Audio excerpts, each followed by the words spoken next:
ધારાસભ્ય કુમાર કાનાણીનો રાજ્યના આરોગ્ય મંત્રીને પત્ર. ખાદ્ય પદાર્થોમાં થતી ભેળસેળ મુદ્દે આરોગ્ય મંત્રીને પત્ર તેમણે લખ્યું છે. પત્ર લખી ભેળસેળ અને નકલી ઘી અંગે કાર્યવાહી કરવાની રજૂઆત કરી છે.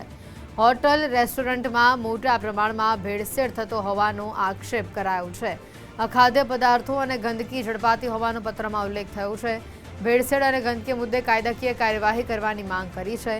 સીલ કરાયેલી દુકાન હોટલના સીલ ખોલનાર સામે કાર્યવાહીની માંગ કરાઈ છે. ભેળસેળ, નકલી બનાવટ અને સ્વચ્છતાના પ્રશ્નના કાયમી ઉકેલ માટે માંગ કરી છે.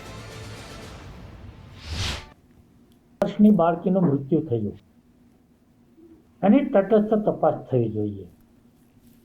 શા કારણે મૃત્યુ થયું છે? ફૂડ પોઈઝનિંગથી જો મૃત્યુ થયું હોય તો શું કડક કાર્યવાહી શું થઈ? પોલીસ ફરિયાદ થઈ? પોલીસ કેસ થયો છે? એની કાર્યવાહી શું કરવામાં આવી છે એ મારે જાણવું છે. બીજો પ્રશ્ન મારો એ છે કે 3 દિવસથી 900 જેટલી હોટલની અંદર ચેકિંગો થયા. રેસ્ટોરન્ટ ઉપર ટીમ જાય, અખાદ્ય પદાર્થ મળે, નાશ થઈ જાય, હોટલ ચાલુ રહે.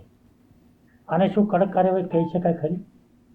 કે માનવ જિંદગી સાથે છેડા કરનારા લોકોને સામે આવી કડક કાર્યવાહી કહેવાય ખરી? આનાથી શું આ બધું બંધ થઈ જવાનું છે? મારી પાસે એક ઓડિયો આવ્યો છે. રેસ્ટોરન્ટનો માલિક એવું કહે છે કે અધિકારીઓ મારી પાસે આવ્યા હતા, એણે આજનો દિવસ બંધ રાખવાનું કીધું છે. બીજે દિવસે બંધ શટર હોય એવો રેસ્ટોરન્ટનો ફોટો અમને મોકલી આપજો. આ તો ઉપરથી અમારે પ્રેશર છે એટલે કામ બતાવવું પડે. આ શું કડક કાર્યવાહી છે?